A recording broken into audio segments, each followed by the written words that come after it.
So we're going to talk today a little bit about a great festival that we put on a few years ago, and a little bit how we can innovate community through civic leadership. And the catalyst for this piece of what we did with Ideafest came from an organization called Leadership Long Beach. We want to thank the I-Team and the mayor for inviting us to be here today to talk a little bit about that program as well as the festival that we put on and how we can use that as a room to bring other great ideas to the city. So one of the pieces that we did with our Ideafest program was put on a festival 2 years in a row in the center of town. The way we did that is we came together as a group of leaders. How many of you in here are alumni of Leadership Long Beach? Can you stand up? Come on, you could do it. Look at that. So there are over 1,000 alumni of this program, Leadership Long Beach. Thank you guys so much for being a part of that. And we are a part of the class of 2014, the silver class, as we like to be called. Kevin and I, along with 30 other community leaders, came together in that class to be a catalyst that informs, activates, and connects community leaders to more meaningfully serve in the community of Long Beach. That's the mission of Leadership Long Beach. And that was brought together almost 30 years ago, bringing us this almost 1,200 alumni now through our program. And the idea of being a catalyst really came to our group, especially when 13 of us got in a room halfway through that year of programming and said, well, what are we going to do for our project? In Leadership Long Beach, we spend 10 months, one full day, I would say a 12-hour day, one Monday every month, going to different parts of the city and learning about what the city does and how we can help the city in any other way that we can. As leaders in that organization, we come from the city, we come from nonprofit organizations, small business leaders, and come together to try and make our city better. This is our class on one of the last days of Leadership Long Beach for our year. And each of those 32 leaders comes from a different sector, as I just mentioned. But 13 of us got in a room together and said, how are we going to innovate? How are we going to innovate our city in a way that brings a community together? And there were a few of us that have put on major, large-scale festivals before. So this started that conversation. Well, how could we have a festival? And I'm going to let Kevin talk a little bit more about the festival. But I can tell you that these 13 people came together in a way that I've never imagined. We didn't know each other from day one of our program, but by the end of that year, we knew more about each other than we probably ever expected. And we're able to put on a festival in just 4 months' time that had almost 1,000 people coming to it to take classes and learn about the city and about ways that they wanted to be a part of it. I'm going to hand this over to Kevin and let you talk a little bit about the festival. So Amy said I had 4 minutes to speak and then I had to shut up. So I think I'm going to spend 20 minutes on the microgrid, if you don't mind. Yeah? Is that okay? That's good. That's good? Okay. Can we roll it? So I'm really going to talk about community right now and why it was important to our event. There are a lot of events that take place that really focus on one demographic segment, which is fine, and it's important to have those events, but we really wanted to be more inclusive of every single community in our larger community of Long Beach. There are many different communities, and we had to reach out to so many different people, one, to be a part of the festival in a way that maybe they were leading a class, leading an activity, or just coming and participating and being a part of it. Like I said, we're all part of a different kind of community, right? So that could be the Alamitos Beach community, that could be the LGBTQ community. I'm on level 21 in Pokemon, so I'm in the Pokemon community. Anyone beating me? Anyone? Oh, okay. All right. So I'd like all of you, if you have blocks on your table and markers to be a part of a little project we're going to do here, and write down on any one side of any one block what community either you're a part of or want to learn more about or you think maybe is underutilized or underheard. If you could do that now, that would be great. While I talk, I'd appreciate it. And please fill up all those blocks. Yeah, if you don't have a block on your table, go take one from somebody else's table. Yeah, steal. It's okay. It's good. Can we go next? Yes. So one of the things that was very important for us in our event was really to activate a space that was underutilized. We could have had our event downtown, which is a lot more turnkey. There's a lot of events downtown, and they're fabulous. We decided to go to a place that was underutilized to bring more people into that area of town and get them familiar with it. So we went with the Zaffaria district, which you're looking at the east side of Anaheim Street, Cambodia Town. And we also wanted to use non-traditional spaces. Ballrooms are fantastic, and they work. They have a purpose, right? We decided to go and activate the community, the businesses. We went into the businesses and said, hey, can we have part of our event in your bar? Can we have part of our event in your garden? Even in your driveway. We had part of our event in someone's personal driveway. And what that does, it gets community buy-in and business buy-in. So instead of an event taking place in a part of town, that part of town is now part of the event.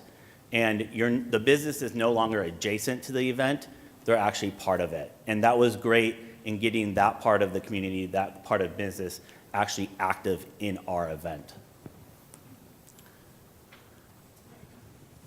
So some of the things that we did here on the upper left corner, we're in a bar, and it was an acting class, right? So we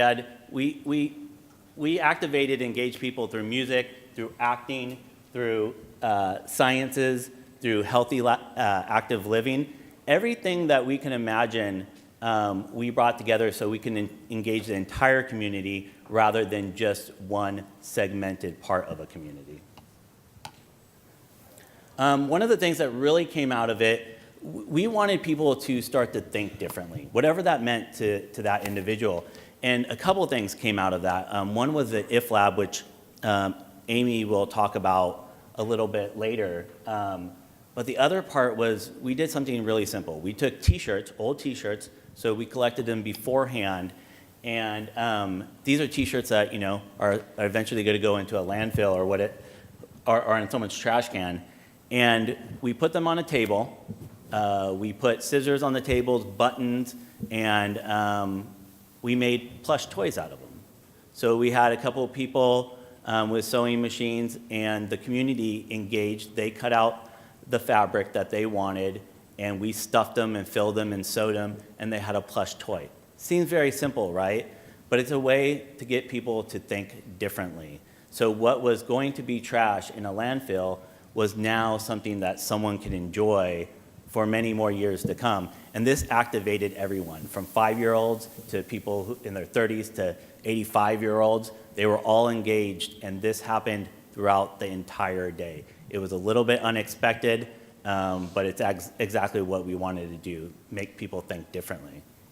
Yeah, I think a great piece of this was my 75-year-old stepmother came and sewed all of the plush toys together at the bottom so that they could finish them off and take them home with them 20 minutes later after they started their project. Another great piece of this is in another area of the block, we had the Human Library. So that's another great organization in town. They're already doing things a little bit differently. They're bringing in people to talk about a subject instead of you read a book on a subject. And so there was a table with 5 different people there throughout the day. You could go up and have a discussion about whatever that subject was you wanted to learn about. And it was a great way for us to connect with the community and bring a different idea of what a class would look like to the Block Festival. Before we go into the IF Labs, I want to get back to our project that we started. Everyone done with our blocks? Can you do me a favor now and bring them up to this table right here? And your pens. And Bring your pens, pens please. and your blocks up to this table, and we're going to keep a few of you up here. So come on up. I know, it's after lunch. We can do it. Bring up your blocks. There you go. You can throw your blocks, that's okay. Do it. Yeah. And a big thank you to Sean Devereaux out here in the audience, also on our team for Ideafest, helping us out. Can the last few of you stick around the table? Can we keep the couple of you right here? Come on back. Come on back. Come on over here. Oh. Otherwise, I'm just going to start throwing out names, and I know a lot of names All right. in this room. This guy's going to participate. Oh, great. We see some SBDC people coming up. All right. Come on, Ted. Bring those up here. All right. So these last two folks, if you could stay here with Sean and help out with this project. Kevin, what's the project? What are they going to do? Okay, so you have all these different smaller communities on these blocks now. I want you to now start to build your bigger community. So what does your bigger community look like? And all the blocks with the lettering should be facing the same direction. So just start to build your community and what you think it might look like. Perfect. You have a few minutes while I talk about IF Labs to create that. I'm excited by that group of people at that table. All right, so as Kevin talked about, part of the festival was classes in 5 very non-utilized spaces for classes. We had them in a garden, in a bar, inside of an artist co-op. We also had a festival portion at the park at the end of the block where we had music throughout the day and we had speakers throughout the day. We had also fitness programs that the kids could do or the adults could do out at the park. All of these pieces were to build community and bring people in. They didn't have to come sit in a class if that wasn't their thing. The aquarium truck was there. They could get on the truck and see something new. And the biggest piece of the day were what we called IF Labs, Ideafest Labs. And rather than just have a forum set up at the Ideafest, we wanted to have a forum that kind of turns forums on their head. So IF Labs were really 3 or 4 different participants. You'll see one of them here. This is the Culture of Yes IF Lab. And they talked for no more than about 10 minutes of the 50 minutes they were given to have the forum. In that 10 minutes, they talked a little bit about their idea, in this case, the culture of yes, and how we bring people around to thinking very positively about our city rather than thinking about all the things that can't go on or don't go on here. And then the next 40 minutes was the audience really being a part of the forum and talking about their ideas for how this plan or this idea could move forward in the city. And Ideafest Labs are something that we have kind of grabbed a hold of and kept a hold of. Even if we're not going to have a full Ideafest here in Long Beach, we're going to keep doing Ideafest Labs. So just last year, we were able to put on IF Lab Transgender. This was all about people learning about the area of the transgender community. We had folks on the panel that were both from the transgender community and not. And we had about 150 people in the audience at the aquarium that day that were able to talk for about an hour with these folks after they spoke for about 20 minutes about their questions. We make it a very open, easy space for people to be able to ask whatever question they want to ask, be able to get the information that they want to get, and also think about what doables can we bring back to the city. And in that case, we had folks from Long Beach Unified School District, we had folks from the city, we had folks from the police, all there to think about how can we then move these ideas on that we've come up with at the IF Lab. So IF Labs, you'll see them come up throughout the city, and we're very excited to keep them going on 1 or 2 a year. And this all came out of one simple project that 13 community leaders came together to try and transform their city in a different way. What we want to share today about community is this amazing community that you guys just built. I appreciate the cityscape. From here, it looks like buildings in a city, so I really appreciate that. And the 3 of you may have done this one. If we had time, we could bring up another group of people. They would do it a totally different way. They would put different groups or different foundations in different parts, and that's what we want to leave you with today, is you're each a part of this community, and we want to see if there's a way that you can think of to take the ideas that we're talking about today, not only ours, but the great speakers we've had all morning, and bring them into the community in your own way, because Ideafest was our way of innovating the city and bringing communities together. And in that case, I think we did, having it in the middle of the city was electric, I think, for the event. But if you have ideas on how you want to go build something, please go on our Facebook page and give us your ideas. And if you have ideas for Ideafest classes or Ideafest IF Labs that we should do, put them up there. We'd love to hear from you, because that's how these ideas came around, was working with the people in the city to bring ideas to the community that will really transform who we are as a city.